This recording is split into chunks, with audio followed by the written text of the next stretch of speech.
Hello, in these videos, I'm doing a little bit deeper dive into some of the functionality within SureCatch. Thank you for taking your time to go through this. In this video, we're going to talk about a couple of the real core building blocks within SureCatch. It's the profiles and the profile properties. They're somewhat combined, so I figured it's worth talking about them together. First off, let's talk about profiles.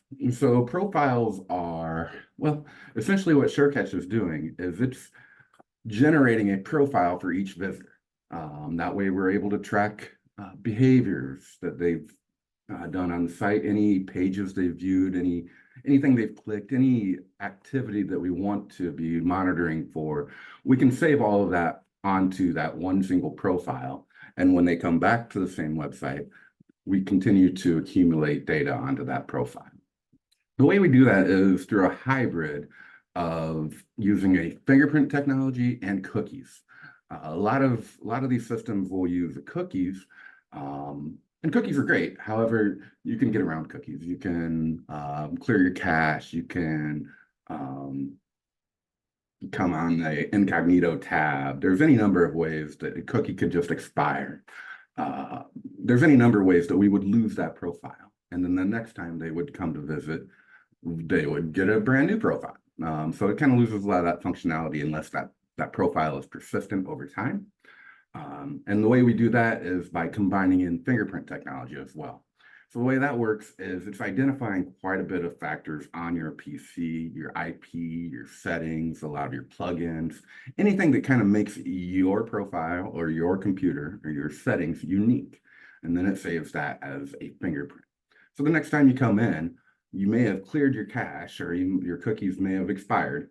However, you're still coming in with a very similar looking settings, and SureCatch's goal is to recognize that and keep that running as the same profile. In which case it actually redevelops a new cookie and then it keeps it going as well. So what we've got are profiles of everybody that's visited. I kind of want to take a look first at this. This is our list view. Oh, pardon me. Let's go here. Let's take a look here. This is our list view of profiles. So what this is, it's all profiles within the instance. There's about 700,000 profiles. There's a lot of stuff that you can do here. You can filter this by identified, unidentified, or all. So if I go to identified, it's just going to show all of them with an email that we've identified. If I go to unidentified, obviously, it's just going to show the ones without emails. Take a moment. Typically, we want all. We can also do filters here. So let's apply a filter. Oh, pardon me. Filter. Let's do it on the last online date. So we're looking for profiles that have been here within the last day. So the last online date is between 6/12 and 6/13. We'll add that filter, or apply that filter, pardon.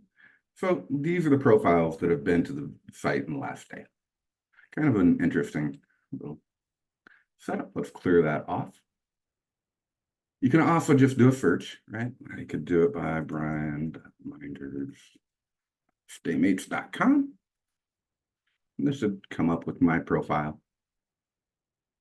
There it is. The other thing that you could do here is you can search anything as well. Just click here, pull up, do that same search. This same search will actually generate two results. It'll show my user because I'm a user within SureCatch, and then it'll show my profile as well. So we got different options there to search for. All of this is sortable, right? You can sort it by last modified, by first name, last name, email, pretty much all the fields you can sort by. Down here, you can change how many appear per page. It makes it a little bit easier to navigate through. You can go from page to page. What else can you do in here? That's really about it. And if you click into one of these, you're going to go to the profile. Let's take a look at my profile, actually. It's got a lot more in it. So within the profiles, let's go back here. So this is what we call the list view of the profiles, right? You're able to see all of the profiles in the list. This is the profile itself. And it's got 3 different tabs to it. Let's start with the summary. So the summary is just kind of a quick breakdown of the vital information, right? So it's got your Surcatch ID, that's an important one. You've got your email, if it's there, your first name, last name, city, country. All of this is coming from the IP address, so it's not 100% accurate. There are a little bit of variations. Your first visit for this profile and your last visit for the profile. Over here, you can see a map where all my locations that I've pinged from. And again, that's coming from IP address, so it's not going to be 100% accurate, but you'll get a good feel for where they're from. Then some information as far as session times, total amount of sessions, the total amount of page views for the profile. Over here is probably the most important part of the summary tab. And this is all of the segments that this profile is a part of. So you can see my profile is part of quite a few segments, 64 of them it's in. And then over here are the associated integrations. So this would be any time that this profile has been affected by an integration. Like sometimes you'll be importing data in and it'll update a particular profile. Sometimes you'll be exporting this data out, and all of this is listed there wherever it's been affected by an integration. All right, so that is the summary tab. Over here, you can find a little bit of information. You can export it out or run the merge. Running merge means we've got merges that run every so often. I'll show you that real quick. Administration, profile unification. So we got under admin, we've got a couple rules here, and there'll probably be an entire video on profile merging and profile deletion, but this is one of the way we can unify profiles. And what I've got set up here is just a real simple rule. As long as the email field is the exact same on both profiles, we're considering the same profile, and we'll unify them. So far, that's happened 1,500 times, 1,600 times. So that's what the run merge here would do. Is it would merge those, and if there's anything to merge on, it would be merged. Otherwise, that'll happen each time. Data is the most important tab under this because this includes all of the information that we got stored for the profile. If you look on the left-hand column, what these are profile properties. So just think of them as variables. They are a mix of default variables or default profile properties and ones that we've created. And you can see over here, we have obviously the values in each one of them. Some of them will be a single value, and then others will be multiple values. This is the page view. That's all the pages that I've been to. However, current URL, this is a single value property, so it's only got one, right? You can see when it was last updated, and you can see where it was acquired from. So IP data, obviously that's where you're getting your IP from there, your latitude, longitude, your city, your postal code, all of that stuff from the IP data. System is also pretty similar. It's built-in observers that are grabbing things like UTM codes and your ID, your Surcatch ID, the refers, anything that was built in to be collected is collected by these. Client data is kind of what we're grabbing as far as the information goes for some of the fingerprinting information as well. So this is what we're grabbing from the computer, like your screen resolution, your platforms. You can tell this one's been on many different platforms, operating systems, all of those stuff will go into creating your fingerprint. If you keep going, you'll see some that are labeled observers. What these are data that was actually captured via an observer that we've created in Surcatch. Conversation response. This is any pop-up or any form or anything like that where we're interacting directly with the visitor and their response. So for example, to this, there was a conversation that popped up and I had responded yes. I believe the integration. This is any data that came from an integration, from an import, where they merged together and came back together. I believe that is all of the, well, manual entry, pardon me. So you can come in and you can manually enter uh, different forms. So I just put in my last name actually manually. And the way you do that is if you come up into this very top field, you can just add any field. You can say, hey, last name, fake, and save it. All right. This is my profile, so I beat it up pretty bad. And then you can see it got added to the last name down there. You can edit this or copy this information, right? And some forms you're unable to edit it or delete it, but you can copy it. Others you have the option to completely delete it or to edit that field. That's about it. Oh, also, okay, so everything here on my left-hand side is a profile property, right? And everything here is the value with it. However, the only profile properties that we're going to show are the ones that do have values. If you flip this around, you can see all of these additional profile properties that appear to the bottom that I have no value for. They haven't been collected, but they're additional profile properties. Typically, we keep that unchecked just to make it a little bit more readable. All right, what else can you do here? You can filter this. Add a filter. Let's say last modification date. What got updated on my profile in the last day?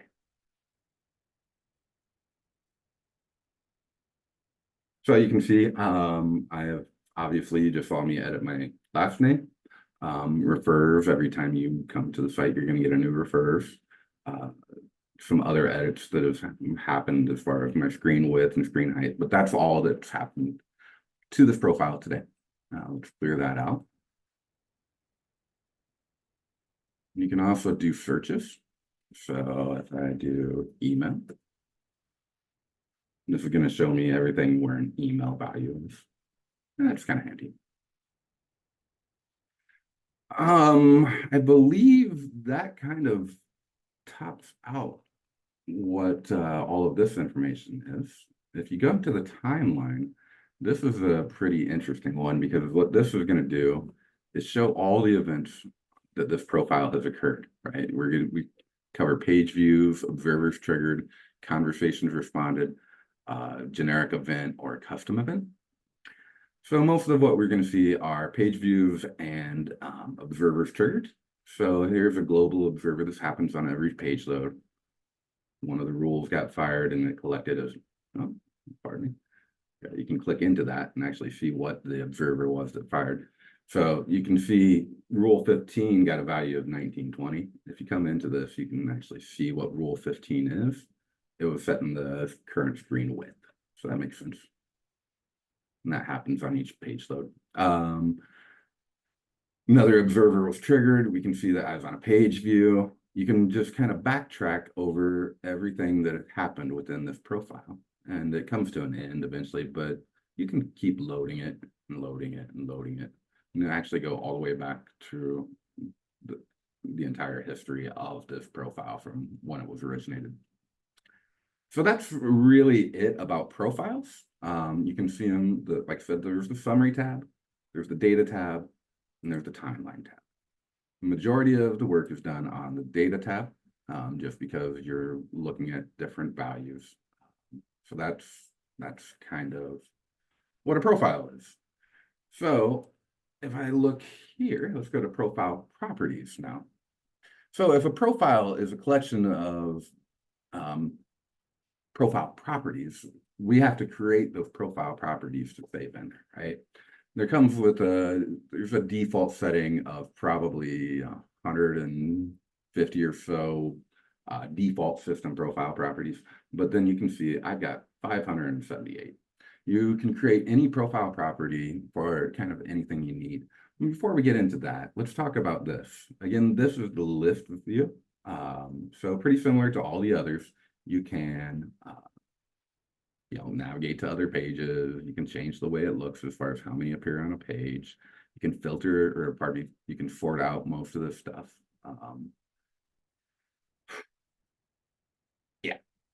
I could do a search for profile properties. It's going to come up with any matches. I can filter this. And there's a lot of interesting filters in here. So if I look at these filters, I can filter by the key. I'll talk about what that is. I can filter by the data type, single property. We'll talk about that, but what that means is it stores one value, not a list of values. Is it personal identifiable information, system property? That's what I was talking about as far as what comes in with defaults. So like if we did this, we can see there's 121 system properties for default properties. You can filter it by whether it was read or writable, last modification date, creation date. The one I wanted to talk about a little bit was this attributes. So if I come into attributes, I've got two different types of attributes to select from: a profile property type and a profile property source. So say I want to see where it's coming from, profile property source, and I've got all of this list to choose from. So let's say I want it from a sure catch conversation. These are all the profile properties that I am capturing from a conversation. Now, that's not entirely correct. It should be. If I did it entirely correct, it could be. However, if I look under administration, where I'm at is administration attributes, these are fully customizable. So you create your own profile property types and you create your own profile property sources. Whenever you need to add a new one, we just come in here and add, and we can do fake for demo. And we'll do not real for demo. So now when we're creating profile properties, what we do is we can tag those. So let me take a look at one of these profile properties. Look, I didn't, this is this is me not using my sources and types as I should be. But this is an existing profile property. It's called submit tagline email. That's the name. I put a description on it because, again, it's when you're creating these, you often don't think that it's pretty obvious what it is. However, if somebody else comes back to it and looks at it and or 6 months later, you're looking at it, it's very often sometimes to forget exactly what this is. Key is the computer readable version of name. So in a name, I can have spaces, I can have crazy character, I can have basically anything I want for a name. However, we want that readable by a computer, so we want it into a solid one. Typically, I use the same name and key just for simplicity, but you don't need to. Name can be anything you want. Key just needs to be a single word. So data type, we've got several data types. Text, email, number, decimal, true, false, date, time, currency, and JSON. So what you're doing here is if we think of a profile property as a variable, what you're doing is defining what type of data will go into that variable. In this case, we're collecting an email, so we want to make sure it's an email. What that does is it has a little bit of validation. It checks to make sure it has a at and a dot something. So it's not verifying that it's a legitimate email. It's just verifying that it has kind of the syntax of a legitimate email. Merge strategy. So earlier I was talking about sometimes we'll merge profiles, and that example is based off of the email, right? If the email is correct, we want to put profile A and profile B together. What happens if profile A has a value for first name or whatever, and profile B has a different value for how are we going to handle that when we merge these profiles together? That's what the merge strategy is for. So we can keep all of them, we can keep the current, we can keep the oldest, or we can keep the latest. And that's a somewhat intelligent design as far as you'll have different options depending on some of your settings within here. Now, I was talking about these attributes, and I said, well, and then I did the search for sure catch conversations. and I said, oh, these are all the profile properties that were captured from conversations. And I said, maybe it is, maybe it isn't. What's happening is you need to tag these based off of it, right? So in like this case, it has no tags, or it has no source, and it has no type. They're not required. They're just handy to forward sorting, basically. And this source is coming from a conversation. So I'll save that with those edits. Okay, so that is kind of the baseline of the name, description, key, data type, merge strategy, type, and source. Going back through here real quick, I browsed over email, but I didn't talk about text. Everybody kind of knows what text is. It takes pretty much anything and treats it as text. Number, it's going to do counting with it. You can increment numbers, you can do different mathematical things with numbers that you can't do. Decimal is the same way, except it's going to have a decimal point. True, false, this will return a 1 or a 0 based off of true or false. So those are the only valid values that it'll accept. Date, time, this is any of your timestamps for your calendar dates. And currency, it's a lot like number, except it's in dollar. It's got for obviously dollars or whatever currency you're in. JSON, if you're expecting a JSON list back as a response, that's what you would choose it. That's a little less common. But that's really it as far as the data types we've covered. Over here, we have these additional settings. Is it unique? Is this a unique value? Can we use this as a key? So when we're doing imports or exports, we're keying on certain values, and that's the key. In order for it to be able to be used as a key, you have to mark it as unique. Is it personal identifiable information, PII? Basically, that's just to be able to identify anything that we would need to mask or hide. Is it single valued? This is an important one. So we've got two different types. We've got lists that will continue to add more values to it, right? And that would be like a page viewed. So if you went to meetingstoday.com, that would be added to page viewed, but then you navigated to meetingstoday.com/contact us. That also would be added to page viewed, and we would keep that running as a list with all of those values. However, if it's single valued, as this one is, that would replace the previous value. So you'd only keep that one value in there at one time. Is it editable? Can we come back in here and edit it? Almost all the time we're going to have it as yes. Most of your system defaults are uneditable though. So most of those that's what you'll see. Visitor read or write.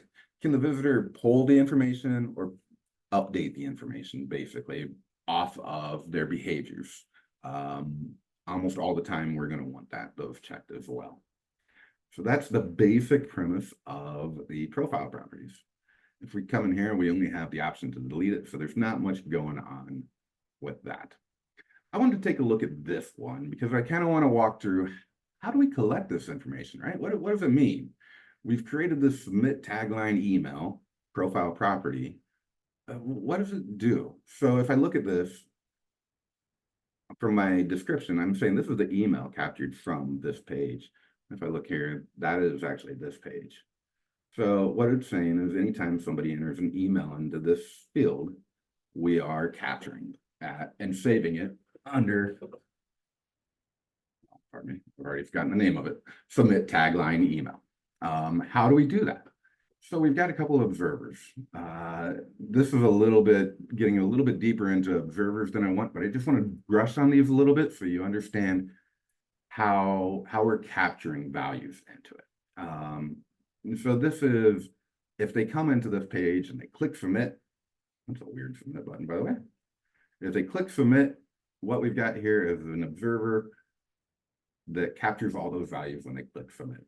So the actions are whenever they click the input button, which is the submit button, it is going to update all of these different profile properties based off of what is in that field. So in this example, when we click that button, and that's a CSS selector, we'll probably spend a lot of time talking about CSS selectors in one of the other videos discussing observers. But that's pointing directly to the button. So when they click that button, it's going to update profile property of that submit tagline email, which is the one we're looking at. It's going to update it. Sometimes you will see an option in here between update and set. Update means it's going to replace it. So again, this is a single valued profile property. It can't hold multiple values. So it doesn't have set as an option. It's just going to update. It's going to keep that one value and replace it with this. Where are we getting the value? It's from the visitor data. The value selector of input, well, that's another CSS selector that points directly to this field. Like if I were to look into here, pull that out quick.